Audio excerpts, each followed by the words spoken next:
Hi, I'm Joe from As the Joe Flies. And I'm Leslie from Trips with Tykes. And welcome back to Disney Deciphered. So, Leslie and I are fresh off 2 trips, myself to Walt Disney World, Leslie to Disneyland. So, we're going to do 2 straight trip reports, but we know it's been a lot of trip reports lately. So, for Disney World, since Leslie just had a trip report about there a while ago, and we always like to keep our trip reports helpful for the people, I have boiled my trip report down to 12 tips. If you are a Patreon subscriber at patreon.com/DisneyDeciphered, you've also been hearing a lot of our live trip reports. And so you've heard Leslie and I talk about our trips already. We try to not duplicate the content too much between that and this. So hopefully some of this will be new. And definitely I talked a lot more about the attractions that I rode on those live trip reports than we are going to talk about today. Setting the table really quickly, I was there for the Travelmation retreat, staying at the Yacht Club. I don't think that is going to make it into this episode here. The Yacht Club was nice. I want to do a bigger review on Beach and Yacht Club, but my family is planning to stay at Beach in February, so we'll talk about all that. Leslie, anything you want to discuss before we get to these tips, or should we just get straight to it? Because I know you are following along with my trip as well. All right, we got to toot your horn, Joe. You were named Agent of the Year by Travelmation on your trip, so don't bury the lead. Congratulations, well deserved. I mean, how does it feel, Joe? Yeah, it felt great. It was a really nice honor. Honor to be nominated, honor to win. It was a very exciting time. Yes, so at the Travelmation retreat, we give out awards, and I was nominated for Agent of the Year, which is different from top sales. You know, there was a separate award for that. But I don't know. I guess they like me, like Stuart Smiley says. But yeah, I really appreciate it. I was really humbled by that. All right, well, let's get into the tips that I'm sure helped name you Agent of the Year. They didn't hurt, but let me tell you what does hurt. Flying into Terminal C, still not great at MCO Airport. Now, what happened was, unfortunately, this trip coincided with a lot of stuff happening in my family, Lunar New Year, birthdays, other things, and so it was tough. I was supposed to actually be down there for 4 or 5 days, and it really got cut down to 2. And so because of that, I did not fly JetBlue, which is what I normally fly down to Orlando. And that worked out incredibly well because, as we talked about in my last trip report in November, Terminal C is just not ready to go. You cannot get a rental car except for from Sixt and maybe 1 or 2 other rental car companies at Terminal C. So you have this 30-40 minute long trek to get to the main terminal to get to your rental cars. However, because of all these changes, I ended up having to fly Delta down, which was perfect because I was in the main terminal. I was in my rental car in like 10 minutes. You know, I rent with Hertz. I'm a gold member. That's free to be a gold member, which means in airports such as Orlando and all the bigger airports, they have what they call, you know what? I'm blanking on what it's called right now. Gold rewards. Doesn't matter. It's free, and you go straight to your car. You look at the board, and they say, go to this aisle, pick up any car you want from there. So I went ahead and did that, and that was great. So really recommend not – I mean, if you can avoid it – I guess you can't avoid flying JetBlue if you want to fly JetBlue. That's the only domestic carrier flying into Terminal C at MCO right now. If you're flying it, though, and you're renting a car, definitely bear that in mind. Good news is, unlike my trip in November, you can drop your car off at Terminal C now for returns, and I was flying JetBlue home, and returns was so much easier than having to make that 40-minute trek from the main terminal. So that was kind of the first tip there. Your trip always starts before you actually get to Walt Disney World itself. Yeah, that's fair. And that's really rough for folks flying JetBlue right now. I mean, that would be enough to have me book away from JetBlue if I could get a similar deal. What is the situation like for people who are just going to take an Uber from Terminal C? Is that more doable?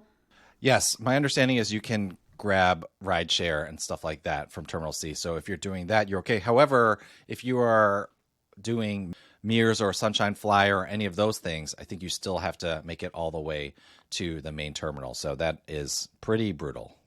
All right. So airport check. How about getting to your hotel? What was the check-in situation like? Did you do online check-in this time? Yeah. So online check-in is still very finicky for Walt Disney World. But my tip here is to still check in online. There are a couple things to note about checking in online. You can now make a room request online. I do not do that because I always make my room request through Turing plans, and I do that for my clients as well if they want me to make room requests for them. And I've heard from Turing plans itself, Lentesta, that if you make a room request via Turing plans and also make one via the app, if they're not exactly the same, if the hotel gets too similar but a little bit different requests, they just ignore both. So I always just make my room requests on Turing plans, but you can make it on online check-in if you want. Now, what was weird this time was when I went to check in online, they normally ask you for what time you want to show up. They didn't ask me for what time I wanted to show up, and I wasn't showing up until 6 p.m., so I wasn't worried about it or anything like that, but they didn't ask me for my time, and then irony of ironies, my room was ready by like 11 a.m. They texted me at 11 a.m. They said it was ready. And so I checked in the night before. I'm not sure why I wasn't. So the bottom line is check in online, mobile check in, or you can check in from the website.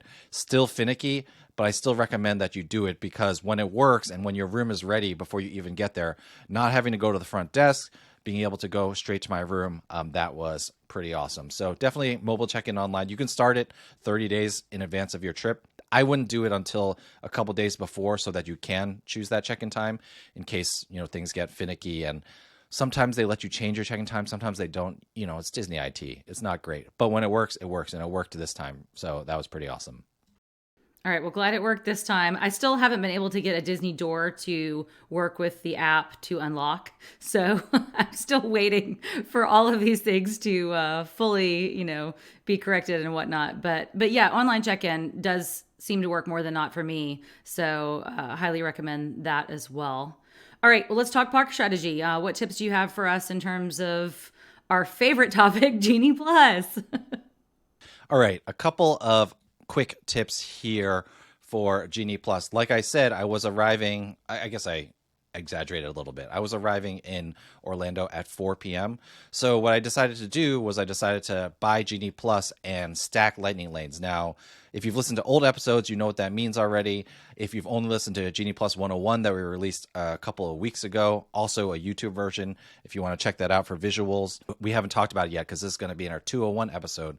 But Genie Plus stacking means to get Genie Plus reservations over time and have a bunch ready for the afternoon for you when you actually want to go to the parks, which works really well on a travel day. So I had 4 to 5 Genie Plus Lightning Lane reservations stacked for the afternoon and evening in Epcot by the time I got off the plane. So that was pretty great. And the other thing that I also confirmed is that changing park reservations, you can still do that on the day of as long as park reservations are available. So people are always asking, oh, if I make a park reservation, my trip's in 90 days.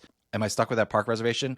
Well, you're definitely not stuck at 90 days, but even the day of, as long as park reservations are available, which they generally are unless you're at the busiest time, you can make that park reservation change. So I ended up doing that as well on this trip. So it's good to know that some of the flexibility, some of the spontaneity is back, although I would say it's still not, I wouldn't say Disney World is a spontaneous trip by any means. No, lots of planning still required. And I think for the risk averse too, if this is your one chance to start at a certain park, you may not want to be changing park reservations. This is definitely 201 or 301 level for a lot of people, and especially if you're going to have disappointed kids. For sure. All right, Joe, I think this is your first trip since Disney has rolled out the modification option for Genie Plus. How was your experience in using it? Yeah, so again, in that Genie Plus 101 episode, we did discuss modifying your Genie Plus reservations, but I did not realize, and we recorded that before you went, Leslie, but I think we both realized over the last 2 weeks that we kind of undersold how important that modify reservation button is, because it really changes things so much, because my mind was like mentally still in the mindset where, I get a Genie Plus reservation. If I need to change it, I'm going to cancel it, but then that's going to reset my 2-hour window, right? Like I'm not going to be able to make another Genie Plus reservation for 2 hours unless I ride that attraction. And so that made me very hesitant to modify. But as soon as I started modifying reservations, I realized, oh, yeah, we had said this, but I hadn't done it in practice. It doesn't change your reservation window, and it just makes things so much more powerful and user friendly, frankly. So I'll just give a small example.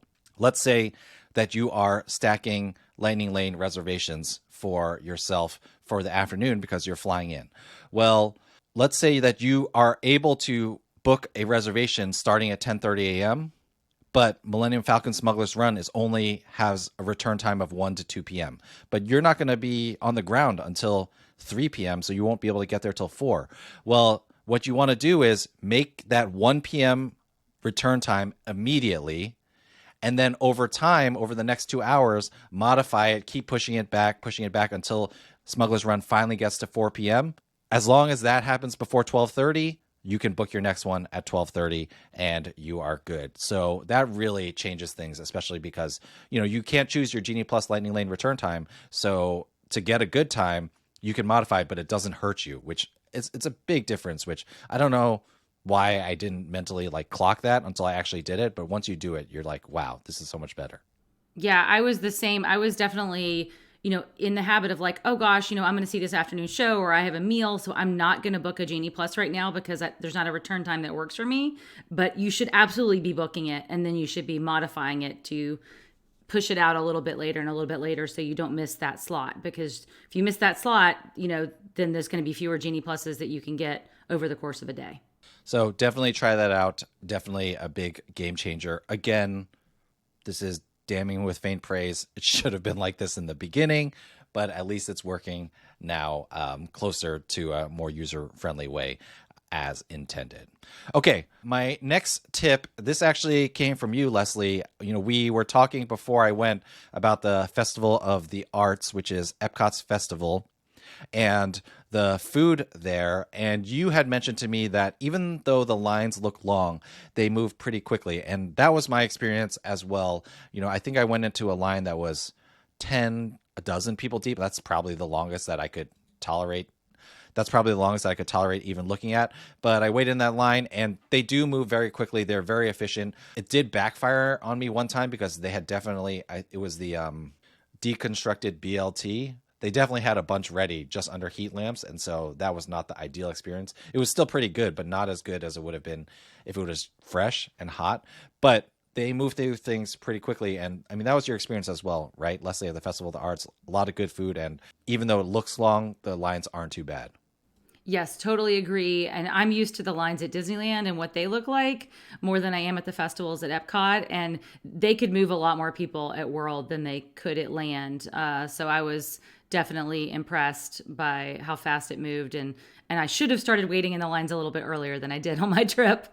The other thing I noticed was that they fluctuate a lot. So I was at the China Pavilion, and I saw that there was General Tso's Shumai.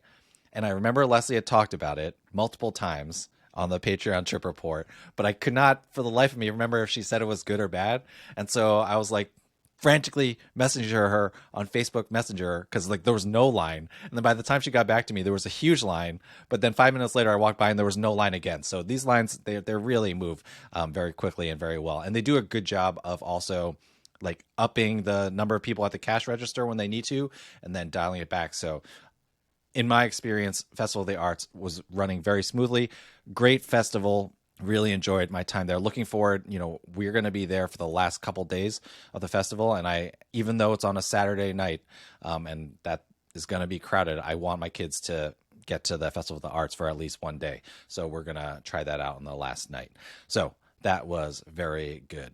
Before we get to the next tips, a quick reminder, I mentioned it already, but we're on YouTube now. If you can like and subscribe there, we would really appreciate it. Leslie, where can people find your work? I am at Trips with Tykes everywhere on social media. Tripswithtykes.com as my website with lots of tips, some of which are written by you, Joe.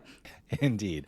And also, if you are looking to plan a trip, as Leslie mentioned, I am a travel agent with Travelmation, and you can email me, josephcheung at travelmation.net. That's with an M. Oh, I'm wearing the shirt today, too.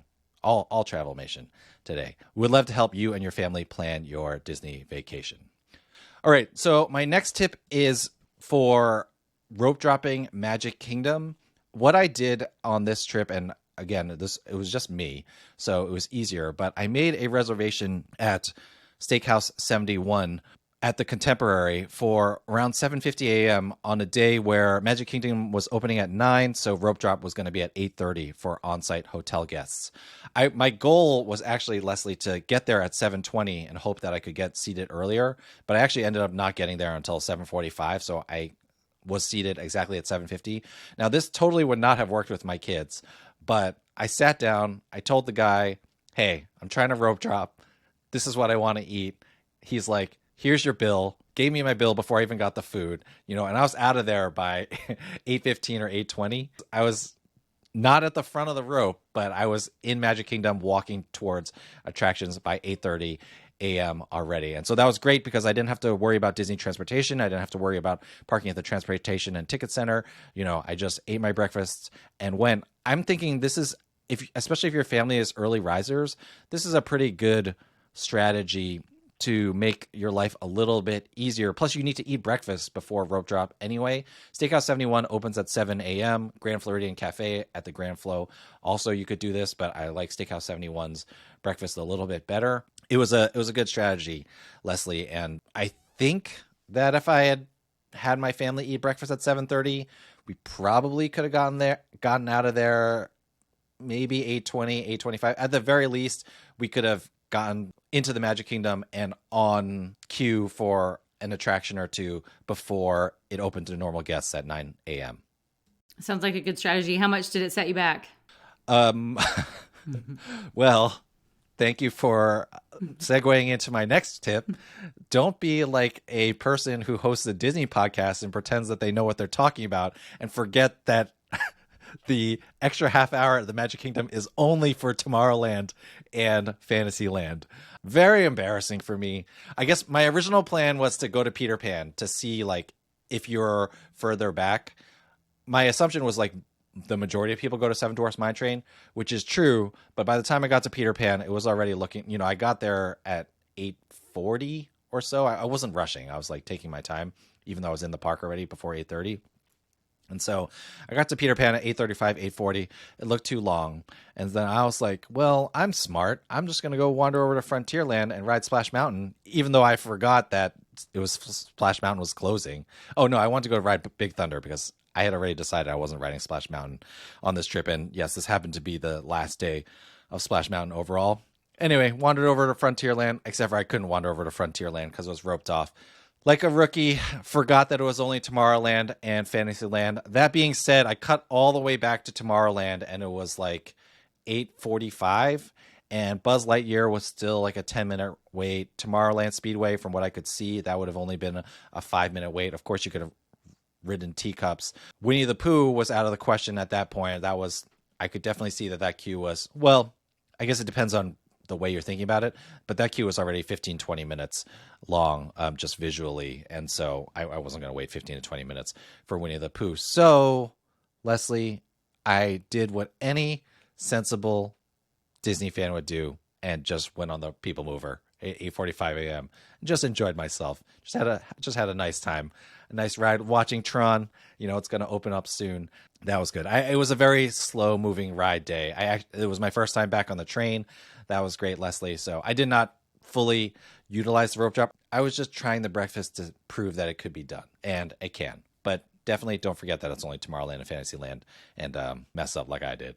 You're not the only one who has forgotten that. I've forgotten the restrictions at Disneyland many times myself, even though how many times have I been there? You're just in your mode of what the rides are and you forget to sort of slot things into different categories. So you are forgiven. We're not taking away your Agent of the Year designation for that. All right. So let's talk about park hopping. Did you hop that day and what was your experience? Yes, I did park hop on that day. I had to go to the Contemporary after my morning Magic Kingdom and pick up some retreat stuff like my swag bag and all that stuff. My plan was to, they told us that they weren't going to feed us at this opening night ceremony where I got my award and all that stuff. And so I wanted to eat in Epcot an early dinner. And so my plan was to park hop there. Now, I showed up at the International Gateway, which is the entrance to Epcot that's by Yacht and Beach Club, Crescent Lake, Boardwalk Villas, etc., or Boardwalk Inn and Villas, etc. And there was a line forming, and they were all leaning up against the gate, and you could tell, or a fence, and you could tell that they were all waiting to park hop at 2 p.m. And I was maybe, I don't know, 15, 20 people back in the line. Not, it was maybe 5 or 6 groups, but 15, 20 people total. And so I was just standing there, and I was watching my clock on my phone, and I had assumed that they all knew that at 1:45 p.m. they were going to be let in. But apparently the 19 people in front of me did not know that, because my clock struck 1:45 p.m. and nobody moved. And so here's my reminder and tip for everyone that park hopping, even though officially it starts at 2 p.m., there is a 15-minute grace period, and you can enter at 1:45 p.m. Now, typically, I've seen those lines before, and everyone knows. And so that line starts moving at 1:45 p.m. However, they didn't. And so I said to the guy next to me, I was like, I think they're going to let me in at 1:45. And he's like, I don't know. And I was like, I'm going for it. If I don't come back, tell my wife I love her. And, I went, tapped my magic band on the Mickey head. It turned green. Breathed a huge sigh of relief that I didn't embarrass myself in front of 19 random strangers. And, I was the first one park hopping into Epcot from the International Gateway that day. So, reminder, park hopping, officially 2 p.m., but they'll let you in at 1:45 p.m. They won't necessarily say that to you, but if you tap your Mickey band, the worst that's going to happen is they're going to be like, wait 15 minutes. So, but I still have yet to not tap in at 1:45 p.m. Trust the man who didn't remember that Tomorrowland and Fantasyland are the only places open for rope drop. I think you've redeemed yourself with that, Joe. So we'll let that one go. How were the eating options? I presume that's why you went into Epcot, was to eat before the big event that night. How were the eating options in Epcot? Yeah, I ate at Teppan Edo, which is the hibachi restaurant in Japan, which I had a reservation for. But I was curious what dining options were going to be looking like. And I did notice that a reminder, the tip board on your My Disney Experience app, there's a dining tab. And when you click on that, you can see which restaurants are taking walk-ups, which restaurants are still taking reservations. And there was a lot more than you would expect. And we've mentioned this a few times this year already, but Disney recently updated things so that you can cancel up to 2 hours in advance of your dining reservation and not be penalized. Because of that, there are a lot of empty tables at these restaurants, which at first I thought was just Disney leaving money on the table, which is true. They are leaving money on the table. I'm not sure why they made this change, even though it's great for us since we can change our minds close to the last minute. However, what also has happened, at least, and I did this in every single park that I was in on this trip, I feel like there are a lot more, and the caveat is it wasn't the busiest time that I was there, but I feel like there are a lot more options for walk-ins, making a reservation, maybe for a couple hours from now. A lot more restaurants available on that tip board. So if you're not sure where you're going to eat, you don't feel like eating quick service, or you want to see if there are any table service options out there, remember to always check the dining tab in your tip board, because you never know what you might see there. Great tip. I have not been good about checking that. So next trip. All right, Joe, what's the next tip that you have for us? All right, staying on the food option, I talk about this every time I take a trip, but it is a tip that bears repeating. You can pre-order your mobile food orders hours in advance. And if you forget that you made the mobile order, when your dining window passes, you do not get charged. So there's no risk to this strategy. And it really can save you when you're with your family, which is the first time I tried this. It can save you by having food ready for your family. Maybe not the best food, but you're feeding them something, and then you can pick up something at a certain window. You can wake up in the morning and do, back last February, we did Trattoria Al Forno mobile to go food order. But you can also just do it at a quick service restaurant or whatever. Leslie, you talked in your last trip report about Woody's Lunchbox. You could have waken up in the morning and done a mobile food order for 11:30. So it wouldn't have solved your seating situation, but at least you could have picked up food earlier. So you can do these mobile food orders hours in advance. The way it saved me this time was the opening night ceremony for Travelmation was at the Contemporary, and I knew I needed to eat. I did go into the Magic Kingdom and take some pictures, but I was like, I got to get back to my hotel and eat by 11 p.m. when the quick service restaurant and the yacht club closed. And so before I got into my car, I did a mobile food order for, actually, I was walking back from the Magic Kingdom and I wasn't even at my car yet. I did a mobile food order for like 40 minutes in advance. And like by the time I got back to the hotel, I made it to my mobile food order window by like 5 minutes. But still, it had food ready for me at Yacht Club. I was like, I didn't want to order room service and I didn't want to go to bed starving. So use that mobile food order option just liberally. Again, I wasn't worried about it because if I missed my window and the restaurant closed, I knew I wasn't going to be charged. So it just makes a big difference, at least for me personally, in my stress level when planning meals. Yeah, I totally agree. And as a corollary to that, I think a lot of people don't realize that you can modify your pickup window. So this is something that I do a lot for lunch because sometimes certain restaurants, the lunch slots will go kind of quickly. And I think, okay, maybe I can get there by 11:30. I'll make that reservation. But if I see that I'm running behind and the slots are going, fast, I can sort of modify that to pick it up later. So that's something to keep in mind as well. And there are grace periods for this. I definitely have been able to pick up 5 minutes early, just like you can tap in 5 minutes early to a lightning lane. So, play around with this. There's some IT flexibility officially and unofficially with mobile ordering. That's a good point. My kind of last ditch effort was going to be to what you have to do when you have the mobile order is you have to click check in when you're actually there, quote unquote, although you don't have to be there. We've talked about this before. Oftentimes I'm like getting off a ride and I know I'm a 10-minute walk away from my mobile order, but I check in so that ideally when I show up, the food is done. So my last ditch plan was going to be to check in at the last possible second because they don't start making your food until you check in. And so I was going to check in at like the last possible second and just hope that they would let me in because, they've already prepared the food and let me pick it up if I was going to get there at like 11:01 or something. Turns out there were some drunk people in there blowing off some steam after obviously drinking around the world. Young Gen Zers who are much cooler than I am. So they probably would have had the door still open at 11:01 p.m. if that had happened to me. But like you said, Leslie, there is some flexibility in there. And remember, checking in, you can use that to make times even more convenient for yourself. Because sometimes when you check in, it takes them 15 minutes to make the food. So you might as well check in early. And then whenever the food is ready, you can just pick it up. That's right. All right, Joe, what other tips do you have for us? All right. Closing things out, Leslie, I spent more money on merchandise. Okay. So this is a dangerous tip. All right. And I want to thank and also curse patron Jeremy S. for sharing this tip with me. Jeremy told me that he was like, oh, I found out that if you ship stuff home, you can ship stuff home from the stores and the pricing for the shipping is actually pretty fair. Well, this is a blessing and a curse because there have always been things like big monorail sets, Disney Cruise Line play set / dollhouse. These are the things that I actually bought on this trip that I would never like. My son has always pointed to stuff like that. And I'm like, oh, we can't fit that in our suitcase. There's no way we can bring that home.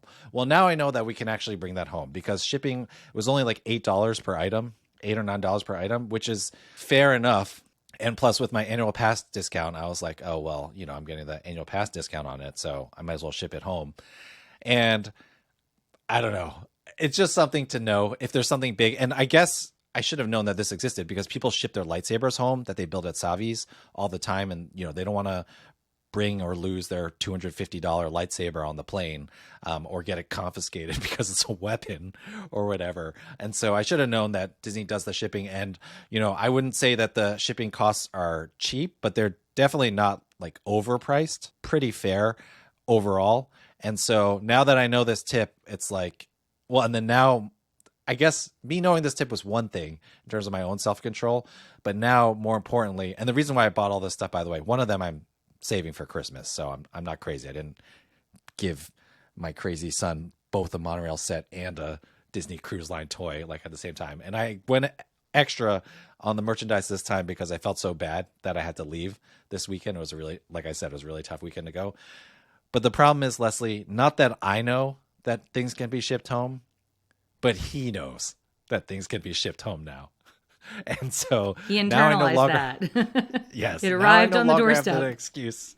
Now I no longer have the excuse that we can't bring this stuff home. So that'll be dangerous. And Leslie, I kid you not, it was just 2 items. For some reason, they sent me a box that, I'm not that tall of a guy, which I found out because apparently everyone I know at Travelmation is like 6 inches taller than me. But I'm 5'7", and this box came all the way up to my nose, Leslie, this box that they shipped. My wife came home and she was like, she basically looked at me and was like, "There is some garbage on the doorstep for you." She was not happy with this box that I got sent home. But anyway, tip for you all, maybe a curse. If there's something big that you want to bring home from Walt Disney World, you can ship it to yourself. All right. The box itself, I'm sure, was appreciated because that gets turned into forts and stuff in my house. So hopefully it got reused in yours as well. Before we go, Joe, let's close this episode out with our traditional Disney do or don't. What do you have for us? It's funny that you mentioned not being able to get the app to work as a mobile key for your hotel before. My Disney do was going to be set that up and make sure that works when you first get to your hotel room. And the reason why I'm saying that, I don't know how to solve your situation where you never got it to work. But the reason why I'm saying that is because when I got home one night, I was carrying all this stuff and I took my Magic Band off because when I go back into the parking lot at the hotel, I always, my arms, like I said, I'm only 5'7". My arm's not long enough to reach all the way to the reader where I have to, tap my Magic Band to get into the hotel parking lot. So I always take my Magic Band off and hold it out with my other hand onto the reader. Well, I got to my door and I was like, oh shoot, my Magic Band is not on my hand. And at this point, well, you kind of have figured it out. Like I was wearing a suit from the thing. I had the mobile order that I'd gotten from the Yacht Club quick service. I was carrying all this other stuff. I was carrying my award. They gave everyone who had like done a certain amount of sales like this box with stuff in it. So I had this box too. So I had all this stuff and my room was about a 15-minute walk away from the car, maybe 10-minute walk away from the car. It was 15 when I was carrying all that stuff. I could have gotten there faster. Well, Leslie, I started freaking out and like I didn't have my Magic Band. I was like, what am I going to do? Like I can't leave all this stuff here and I can't bring it all the way back to my car if I left my Magic Band in my car, blah, blah, blah. And so then I was like, oh, genius. I can get in with my mobile key. Well, that took me like 7 to 10 minutes to like get the whole app set up. And then it finally, thankfully, like worked. Otherwise I was like, I was already like in a flop sweat for this whole situation. And so I finally got it to work, but I was like, Disney do, Joe, you should have set this up when you were chill, when you checked in, to make sure that it worked, because you never know when you don't have your Magic Band on like I did. I guess I didn't put it back on after I'd use it to get in, and having that phone option, having been able to do it in 10 seconds would have been much better than the actual situation that I encountered. So when you get to your room, go ahead and set up your mobile key entry. Personally, I was like, I'm never going to use this, right? But then when I needed it, I didn't have it. So it's just one of those things, get it set up. That's my Disney do for this trip. Excellent tip. And hopefully I'll have better luck on my next World or Land trip. Yeah, I don't know. They still got to work on their IT, as we mention every single episode. Well, those are some tips for my trip. Hopefully, a couple of those help you out and help you to have a better trip to Walt Disney World in one of your upcoming trips. If you have any other questions or tips about what we said, let us know. DisneyDeciphered@gmail.com, at WWDeciphered on Twitter or on Facebook and Instagram. Disney Deciphered. One more plug. Check us out on YouTube at Disney Deciphered. Thank you so much, everyone, for listening. Other than that, Leslie, thank you so much for taking the time to talk to me, and I will see you not updating your iOS because my wife says it's terrible, and I think that's going to make it even harder for you to get in mobile entry. Thanks, Joe.